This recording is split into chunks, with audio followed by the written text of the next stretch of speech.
Pengantar. Buku ini adalah sambungan dari short music service 1, refleksi ekstra musikal dunia musik Indonesia, yang diterbitkan 2008 ketika saya menjelang lulus kuliah. Isinya kurang lebih adalah rupa-rupa pengamatan dan pandangan saya tentang musik dalam berbagai sudut pandang, baik hiburan, akademis, maupun sekedar keisengan menanggapi suatu peristiwa musik yang tidak begitu penting.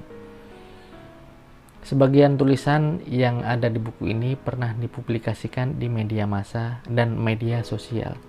Sisanya adalah tulisan baru yang saya kebut menjelang buku ini terbit.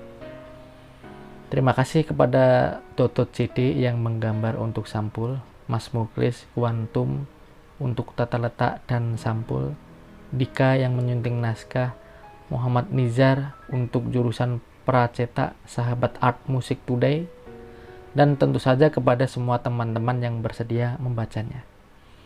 Mohon maaf apabila ada tutur kata, fakta sejarah, atau teori-teori yang meleset karena keterbatasan pikiran saya. Dan saya selalu membuka diri untuk evaluasi. Semoga buku ini masih bisa memberi manfaat kepada kita semua dan memancing dialektika di kemudian hari. Selamat mendengarkan. Bagian 1, Ngudoroso. Tentang 4M. Musik, mental, mentol, mentul. Sama-sama M. Hanya kita perlu memahami indikasi perbedaannya. Bunyi, musik. Pikiran, mental. Anyes, mentol. Goyang, mentul. Bunyi dalam pikiran yang anyes dan bergoyang. Tentang pikiran yang harus berfungsi, berkepala dingin dan dinamis. Mandengnya, situasi politik dan segala kegelapannya adalah karena para elit kita tidak memahami filosofi 4M ini. Banyak yang keras kepala, berpikirnya mandek, tidak belajar arah mata angin, fisika Einstein atau perdebatan sengit antara Newton dan Leibniz, atau lebih jauh tentang musik Bartok yang berdasar Fibonacci, dan bahkan Bach yang harus mengamini logos dan rasa jati, ketuhanan, sebagai prinsip dasar musiknya. 4M bisa digembok lagi menjadi mampet 4 kuadrat, mampet 4 kali. Tergantung kita. 4M juga bisa diganti dengan musik, munggah, mungguh, mangki.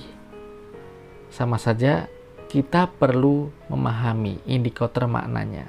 Bunyi musik, naik munggah, pantas mungguh, ditemukan mangge.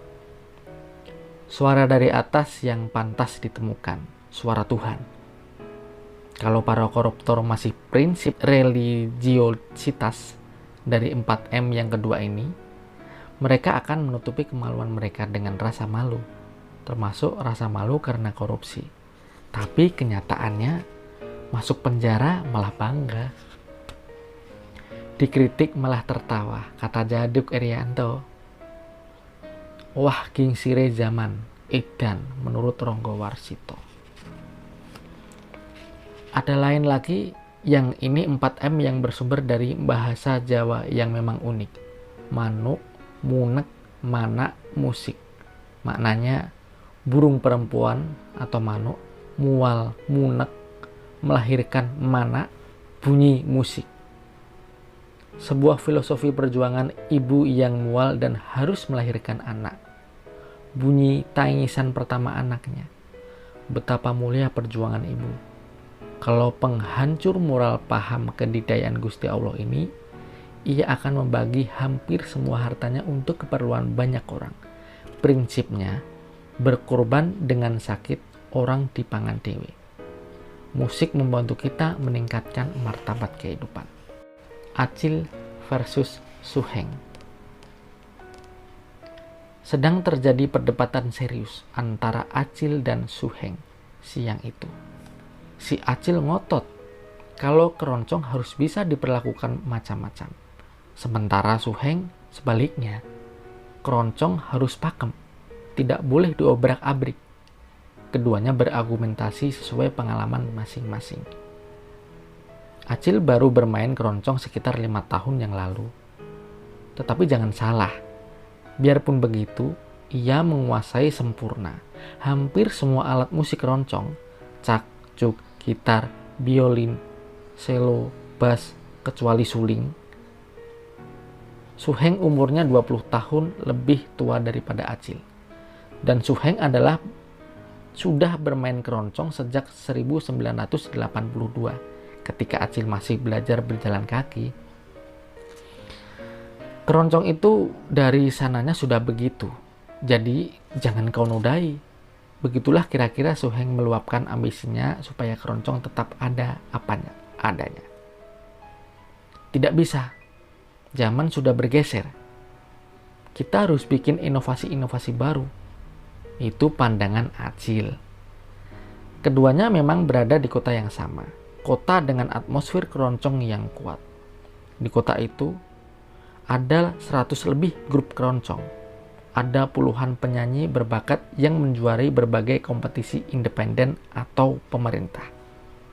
Di kota itu, para artis musik keroncong terwadahi dalam sebuah wadah.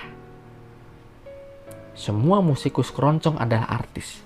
Dalam pengertian ia adalah seorang seniman. Siang itu menjadi momen khusus buat mereka berdua. Kebetulan di kota ini akan diselenggarakan pentas musik yang judulnya sangat keren. Unforgettable Keroncong. Adalah konser musik keroncong dengan suguhan aransemen-aransemen segar anggitan Singgih Sanjaya. Suheng mendengar kabar itu dari sebuah koran lokal. Karena penasaran, Suheng pun datang di rangkaian acara seminarnya. Singkat cerita, di sanalah keduanya bertemu. Dalam benak Acil, yang lahir dari muara akademik seni, keroncong hanyalah medium ekspresi saja. Keroncong bukan soal sejarah. Bukan pula soal pakem yang harus dijaga karena nenek moyangnya belum tentu menghendaki begitu. Keroncong juga bukan soal trah atau kedudukan, bukan golongan tua muda. Kesimpulannya, bagi Acil keroncong adalah apapun dan siapa saja bebas memperlakukannya. Acil berharap musik ini tetap terdengar gaungnya di zaman modern. Kendati pasar musik dikuasai penuh oleh pop cengeng. Walaupun begitu, Acil bukan pendobrak 100% seperti yang dilakukan Marco di Semarang dengan congroknya atau keroncong caos di Yogyakarta. Acil masih suka lawasan. Ia bisa bermain asli, yang betul-betul asli. Ia juga bisa keluar dari semua itu. Suheng adalah simbol pakem. Keroncong asli, ya begitu itu. Akornya jangan dibelokkan kemana-mana. Jangan buat lagu yang bikin pusing orang, katanya. Kalau soal menguasai alat musik, Suheng imbang dengan Acil. Kalau Acil hampir semua bisa kecuali suling. Sementara Suheng tidak bisa biolin. Skill mereka sama-sama level atas untuk tingkatan pemain keroncong profesional. Suheng memang tidak brojol dari pendidikan musik formal. Ia hanya pengamen jalanan. Kemahirannya bermain keroncong hanya dibentuk oleh pengalaman lapangan.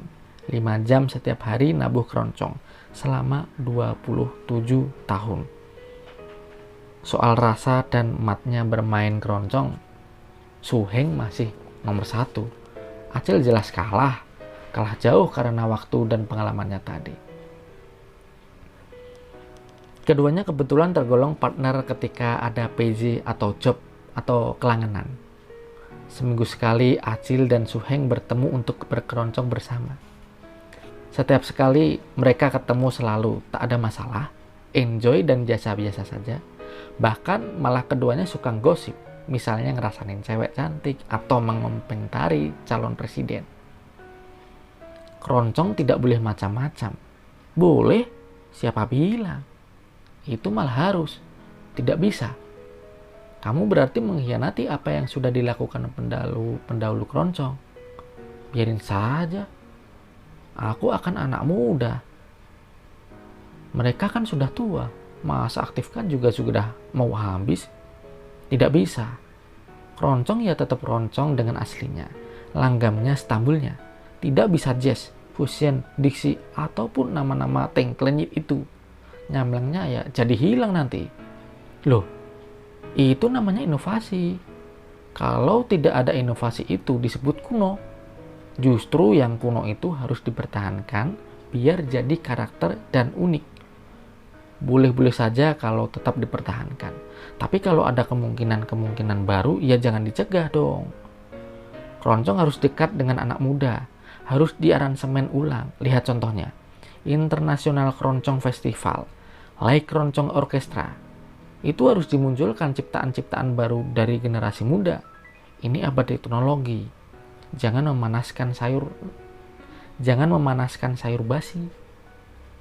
Tidak bisa. Sekali lagi tidak bisa. Keroncong harus tetap apa adanya. Keduanya terdiam. Lalu, masing-masing pulang menuju arah belayan. Ini masalah klasik yang pelik.